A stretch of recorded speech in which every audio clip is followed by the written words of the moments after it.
രാഹുൽ ഈശ്വരൻ എന്തോ പറയാനുണ്ടായിരുന്നു. രാഹുൽ സാർ, ഒരു കാര്യം ഞാനൊക്കെ വിശ്വാസികളാണ്. നമ്മൾ വിശ്വാസികൾ മനസ്സിലാക്കേണ്ട കാര്യം, ദൈവം ഒരു കൊട്ടേഷൻ ഗാങ്ങിന്റെ തലവനല്ല. ദൈവത്തിന് സ്വന്തമായ ഒരു മാഫിയ ഗാങ് ഇല്ല ആർക്കെങ്കിലും ഇങ്ങനെ പണി കൊടുക്കാൻ. അവിടെയാണ് ഈ ചർച്ചയുടെ മുരളി സാറ് പറഞ്ഞ പോസിറ്റീവ് കാര്യം. കാളിദാസൻ ചേട്ടനെ പോലുള്ളവർ, ശ്രീ ഹരിയെ പോലുള്ളവർ, ഞങ്ങൾ എല്ലാം വിശ്വാസത്തിന്റെ മേഖലയിൽ നിൽക്കുന്നവരാണ്. വിശ്വാസികൾ തന്നെ അന്ധവിശ്വാസത്തെ എതിർക്കാൻ മുമ്പോട്ട് വരുന്നതിനെ പോസിറ്റീവായിട്ടാണ്. രണ്ട്, ഒരു അന്ധവിശ്വാസ നിർമ്മാർജ്ജന നിയമം ആവശ്യമാണ്. പക്ഷെ അത് യുക്തിവാദികളുടെയും നിരീശ്വരവാദികളുടെയും കവലപ്രസംഗമല്ല. സാമ്പത്തിക ചൂഷണം, ലൈംഗിക ചൂഷണം, നമുക്ക് സന്തോഷ് അടക്കമുള്ള കേസുകൾ അറിയാം. അല്ല, അവിടെ നോക്കൂ, ഞാൻ നേരത്തെ ശ്രീ എം ആർ മുരളിയോട് ചോദിക്കുമ്പോൾ അദ്ദേഹം പറയുന്നത് ഒരു നിയമനിർമ്മാണത്തിനെ കുറിച്ച് നമുക്ക് ചർച്ച ചെയ്യാം, പക്ഷേ അതില്ലാതെ തന്നെ അത് സാധ്യമാക്കേണ്ടതിന്റെ ഉത്തരവാദിത്വ ബോധത്തെ കുറിച്ചാണ് ഇവിടെ പ്രശ്നം. എന്താണെന്നറിയാമോ, വിശ്വാസം നോക്കൂ രാഹുൽ, ഇപ്പൊ ഞാൻ വിശ്വാസമെന്നും അന്ധവിശ്വാസമെന്നും കാണുന്നതല്ല രാഹുൽ ഈശ്വർ വിശ്വാസമെന്നും അന്ധവിശ്വാസമെന്നും കാണുക. അക്കീരമണ്ണ് തീർത്തും വ്യത്യസ്തമായ വേറൊരു ലൈൻ ഉണ്ടാവും. ഈ ലൈൻ വളരെ നേർത്തതാണ്.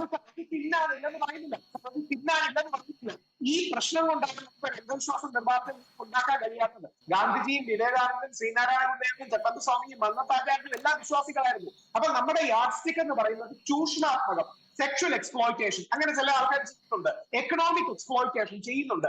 ഇത്തരം യാഡ് സ്റ്റിക്സിൽ വെച്ച് നമുക്ക് ഡിഫൈൻ ചെയ്യാൻ കഴിയണം. ഇല്ലെങ്കിൽ നമ്മൾ തമ്മിൽ ഇന്റലക്ച്വൽ തർക്കത്തിൽ ഇതില്ലാതായി പോകും. വിശ്വാസികളുടെ ഭാഗത്തിൽ 99% അന്ധവിശ്വാസികൾക്കെതിരെയാണ്. നമ്മുടെ എല്ലാ പുരോഗമനങ്ങളും കൊണ്ടുവന്നത് ഋഷീശ്വരന്മാരും സന്യാസിമാരും നമ്മുടെ ഇടയിൽ തന്നെ റിഫോർമേഴ്സ് ആണ്. അതുകൊണ്ട് തീർച്ചയായും ഇത് വിശ്വാസമല്ല, വിശ്വാസം വേറെയാണ്. നമുക്ക് എന്തൊക്കെയാണ് തർക്കിക്കാം, പക്ഷേ വിശ്വാസവും അന്ധവിശ്വാസവും തമ്മിൽ ക്ലിയർ ആയിട്ടൊരു ലൈനുണ്ട്. ആ ലൈനെ നിർവചിക്കാൻ കമ്മ്യൂണിസ്റ്റ് ഗവൺമെന്റും കോൺഗ്രസും BJP അടക്കം ഒരുമിച്ച് ചേർന്ന് ഒരുപാട് കാര്യങ്ങൾ ചെയ്യാം. ഇപ്പൊ ഉദാഹരണം അൺടച്ചബിലിറ്റി, നമ്മുടെ ഇടയിൽ 100% തെറ്റായ ഒരു കാര്യമാണ്.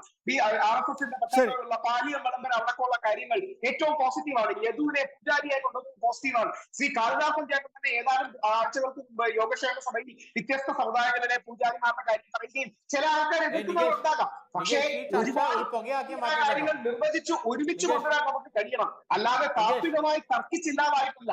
പോസിറ്റീവ് സ്റ്റെപ്പ് ഉണ്ടാകും.